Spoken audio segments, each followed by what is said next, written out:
చూడండమ్మా, మనకి మానసిక చలనాత్మక రంగంలో నైపుణ్యాలు అనేటటువంటివి ఉన్నాయి కదా! ఆ నైపుణ్యాల్లో రకాలున్నాయి. చిత్రలేఖన నైపుణ్యం ఏంటి? హస్తలాఘవ నైపుణ్యం ఏంటి? పరిశీలన నైపుణ్యం ఏంటి? అభివ్యంజన నైపుణ్యం ఏమిటి? నివేదన నైపుణ్యం ఏమిటి? అని చెప్పేసి ఉన్నాయి. దాంతో పాటు మనకు కొన్ని కన్‌ఫ్యూజ్ అయ్యేటటువంటి కొన్ని బిట్స్ ఉన్నాయి. వాటిని కూడా మళ్ళీ ఒకసారి మనం చూద్దాము.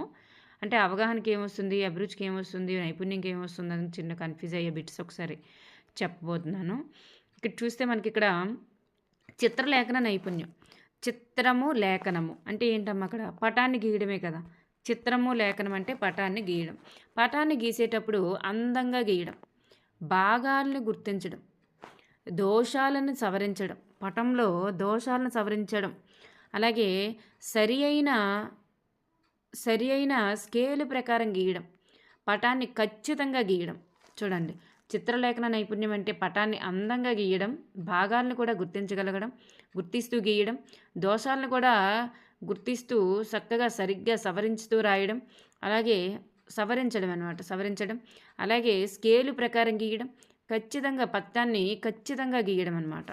ఇవన్నీ కూడా మనకి చిత్రలేఖనానికి సంబంధించినటువంటి నైపుణ్యాలు, పటాన్ని గీయడంలో ఉన్నటువంటి నైపుణ్యాలు అనమాట.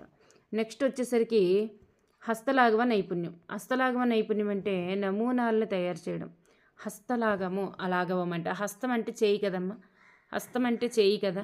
చేయి యొక్క చూడండి, చేతితో తయారు చేయడం అని గుర్తుపెట్టుకోండి. తయారు చేయడం అంటే నమూనాలను తయారు చేయడం, ప్రత్యామ్నాయ పరికరాలను తయారు చేయడం, నిర్ణీత సమయంలో పటాన్ని పూర్తి చేయడం, పరికరాలను భద్రపరచడం, శుభ్రపరచడం, పరికరాన్ని వీలైనన్ని విధాలుగా ఉపయోగించడం, సరి అయిన పరికరాన్ని ఎంపిక చేయడం, పరికరాల్ని జాగ్రత్తగా అమర్చడం. చూడండి, ఇవన్నీ కూడా హస్తలాఘవ నైపుణ్యాలే. చేతి యొక్క నైపుణ్యానికి సంబంధించిందనమాట. చేతిని ఎన్ని రకాలుగా ఉపయోగించడం, చేతిని ఉపయోగించడంలో నైపుణ్యం. ఇవన్నీ కూడా అంటే నమూనాలు తయారు చేయడం, ప్రత్యామ్నాయ పరికరాలు తయారు చేయడం, నిర్ణీత సమయంలో పటాన్ని పూర్తి చేసేయగలగడం. పటాన్ని అందంగా గీయడం వేరు, నిర్ణీత సమయంలో పూర్తి చేసేయడం అనమాట. అది హస్తలాఘవ నైపుణ్యం, వాడి యొక్క టాలెంట్. నెక్స్ట్ పరికరాలను భద్రపరచడం మరియు శుభ్రపరచడం. పరికరాన్ని భద్రపరచడం అంటే జాగ్రత్తగా పట్టుకోవడం, వాటిని శుభ్రపరచడంలో జాగ్రత్తలు, ఇవన్నీ కూడా వాటి యొక్క చేయి యొక్క నైపుణ్యం అది. నెక్స్ట్ పరికరాలను వీలైనన్ని విధాలుగా ఉపయోగించగలగడం, సరైన పరికరాన్ని ఎంపిక చేయడం, పరికరాలను జాగ్రత్తగా అమర్చడం, ఇవన్నీ కూడా హస్తలాఘవ నైపుణ్యం. మీరు ఇది ఎలిమినేషన్ పద్ధతిలో ఈ ఆన్సర్ని చేయవచ్చమ్మా. అసలు ఇది కాదు అని చెప్పేసి ఆప్షన్స్ నుంచి ఎలిమినేట్ చేస్తూ మనం చెప్పొచ్చు అనమాట. ఇది ఈ పద్ధతికి చెందదు అని చెప్పేసి. పరిశీలన నైపుణ్యం అంటే సూక్ష్మ దృష్టితో పరిశీలించగలగడం అనమాట. ప్రయోగానికి పరిశీలనే పునాది. రీడింగుల్లో దోషాలను సవరించగలగడం, పటంలో ఉన్నటువంటి భాగాలను పరిశీలించగలిగినప్పుడే సరిచేయగలుగుతాడనమాట. ప్రయోగ పరికరాల యొక్క అమరికలో ఉన్నటువంటి దోషాలను పరిశీలించి సవరించడం, అలాగే సరి అయిన రీడింగులు అనేటటువంటివి తీయగలగడం, సరి అయినటువంటి వివిధ నమూనాలను పరిశీలించడం, ఇవన్నీ కూడా వాళ్ళ యొక్క పరిశీలన నైపుణ్యానికి సంబంధించినవమ్మ. అంటే చక్కగా పరిశీలించగలిగినప్పుడే వాళ్ళు ఆ దోషాలను గుర్తించగలుగుతారనమాట. పరిశీలించి దోషాలను గుర్తించడమే పరిశీలన నైపుణ్యం. అమరికలో ఉన్నటువంటి దోషాలను గుర్తించడం కానీ, వాటి యొక్క రీడింగుల్లో ఉండే దోషాలను గుర్తించడం కానీ, పటం భాగాలు గుర్తించడంలో ఉండే దోషాలను గుర్తించి సరిచేయడం కానీ, ఇవన్నీ కూడా నమూనాలను పరిశీలించి వాటిని గుర్తించి దోషాలను సవరించడం కానీ, ఇవన్నీ కూడా పరిశీలన నైపుణ్యం అవుతుంది.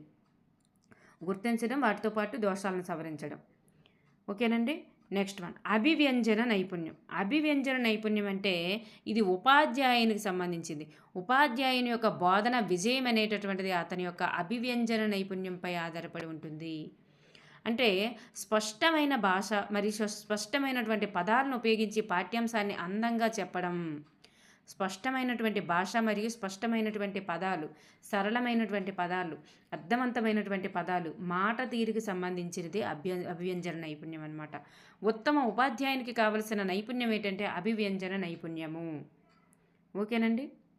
నెక్స్ట్ వన్ నివేదన నైపుణ్యం. దీనినే నమోదు నైపుణ్యం అంటారు. ఏదైనా ఒక విషయాన్ని గానీ, ఒక ప్రాజెక్ట్‌ని గానీ, ఒక దేన్నైనా మనం బాగా తయారు చేసాం. తయారు చేసి దాని యొక్క సమాచారాన్ని అంతటిని కూడా గ్యాదరించాం. గ్యాదర్ చేసిన తర్వాత వాటిని ఒక పేపర్ పైన రాసి పెట్టాలి. అప్పుడేం చేయాలి?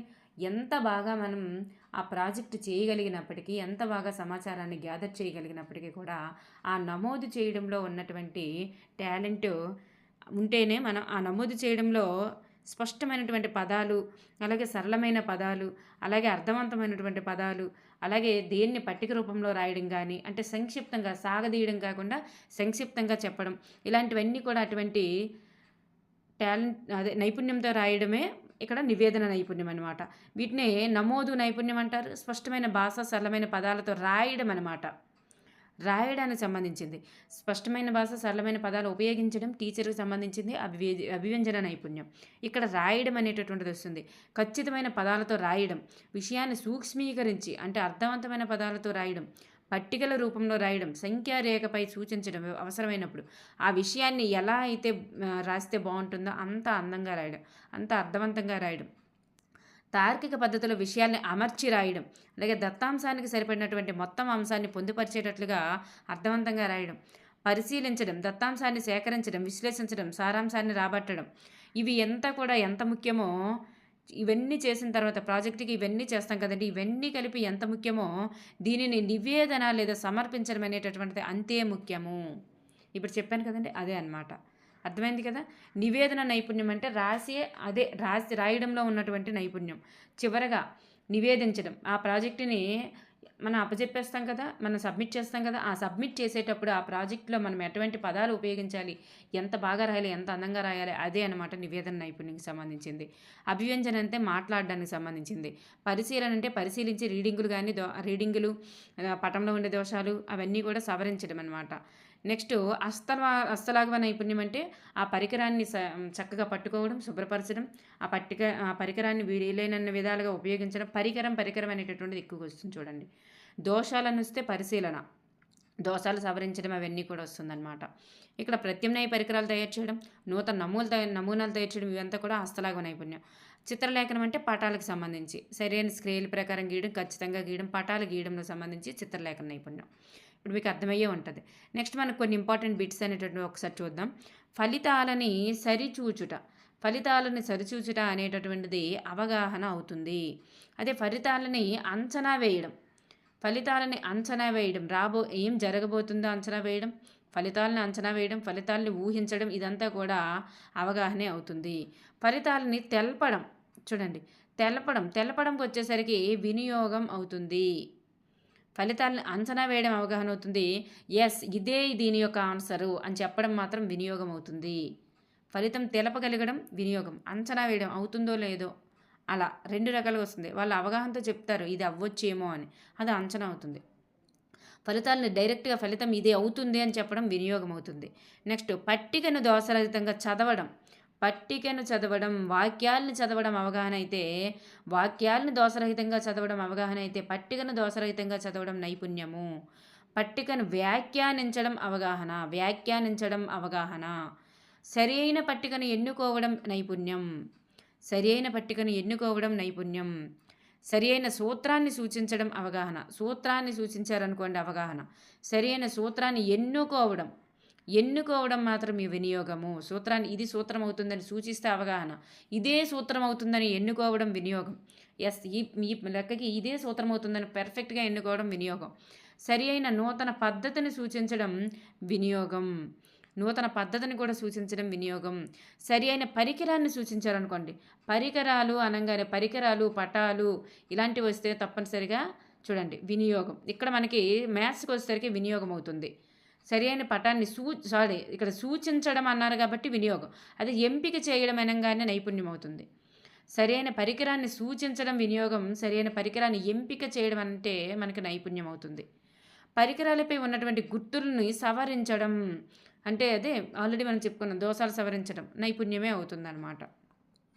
నెక్స్ట్ వన్, వాక్యంలో దోషాలను సవరిస్తే అవగాహన, పటంలో దోషాలను సవరిస్తే నైపుణ్యం, పట్టికలో దోషాలను సవరించడం కూడా నైపుణ్యమే. ఇతరుల గురించి తెలుసుకోవడం అభిరుచి, అలాగే ఇతరులను గౌరవించడం వైఖరి, ఇతరులను మెచ్చుకోవడం ప్రశంస. చూడండి, గౌరవించడం అంటే వైఖరి అవుతుంది. మెచ్చుకోవడం అనేది, పొగడత అనేది ప్రశంస అవుతుంది. ఇతరుల గురించి తెలుసుకుంటున్నారు అంటే అది అందులో అభిరుచి ఉన్నట్లనమాట. అభిరుచి ఉంటేనే తెలుసుకుంటారు కాబట్టి. పటాలను వ్యాఖ్యానించడం అంటే, వ్యాఖ్యానించడం అనగానే అది మనకి అవగాహన అవుతుంది. శాస్త్ర పరిశీలనలు వ్యాఖ్యానించడం మాత్రం వినియోగం అవుతుందన్నమాట. శాస్త్ర పరిశీలనలు వ్యాఖ్యానించడం వినియోగం అవుతుంది. అలాగే సంబంధాలను గుర్తించడం అవగాహన అవుతుంది. పరస్పర సంబంధాలు స్థాపించడం మాత్రం వినియోగం అవుతుంది. గణిత సమావేశాలు నిర్వహించడం అనేటటువంటిది అభిరుచి వలనే గణిత సమావేశాలు నిర్వహించగలుగుతారు. కానీ గణిత సమావేశాలను శ్రద్ధగా ఖచ్చితంగా నిర్వహించడం, అందులో నిర్వహించడంలో కూడా ఖచ్చితత్వం ఉందంటే అది ఒక నైపుణ్యం ఉన్న వాళ్ళే చేయగలరు. గణిత ఫజిల్స్ మరియు నమూనాలు తయారు చేయడం తయారు చేయడం అయితే అది అభిరుచి అవుతుంది. దాన్ని చక్కని స్కేలుతో మరియు ఖచ్చితత్వంతో తయారు చేయడం నైపుణ్యం అవుతుంది. అనుమతులు రాబట్టడం అనేటటువంటిది వినియోగం. ప్రాయుక్తీకరణ చేయడం అనేటటువంటిది వినియోగం. అలాగే ఏదైనా అంశాన్ని విశ్లేషించడం లేదా సంశ్లేషించడం అనేటటువంటిది వినియోగం. గుర్తుపెట్టుకోండి. అనుమతులు రాబట్టడం, ప్రాయుక్తీకరణ చేయడం, ఏదైనా అంశాన్ని విశ్లేషించడం, సంశ్లేషించడం వినియోగం అవుతుందన్నమాట. అర్థమైందండి? ఈ విధంగా మనం నైపుణ్యాల్లో రకాలు, అలాగే ఈ పాయింట్లు మాత్రం తప్పనిసరిగా గుర్తుపెట్టుకోవడం వల్ల మీకు వీటికి సంబంధించి అవగాహన అనేటటువంటిది ఏర్పడుతుందన్నమాట. అంటే సరైన సూత్రాన్ని సూచించడం ఏంటి, ఎన్నుకోవడం ఏంటి. సూచించడం అయితే అవగాహన అయింది, ఎన్నుకోవడం వచ్చేసరికి వినియోగం అయిపోయింది. కానీ వాక్యంలో దోషాలను సవరించేటప్పుడు అవగాహన అయ్యింది, పటంలో దోషాలను సవరించేసరికి నైపుణ్యం అయ్యింది. చూసారా? ఇలా సంబంధాలను గుర్తించడం అవగాహన అయితే, పరస్పర సంబంధాలు స్థాపించడం వినియోగం అయ్యింది. గణిత ఫజిల్స్ నమూనాలు తయారు చేయడం అభిరుచి అయితే, ఇవి ఖచ్చితంతో తయారు చేయడం నైపుణ్యం అయ్యింది. చూసారా? అలాంటి డిఫరెన్స్ అనేది తెలుసుకోండి. Thank you everyone.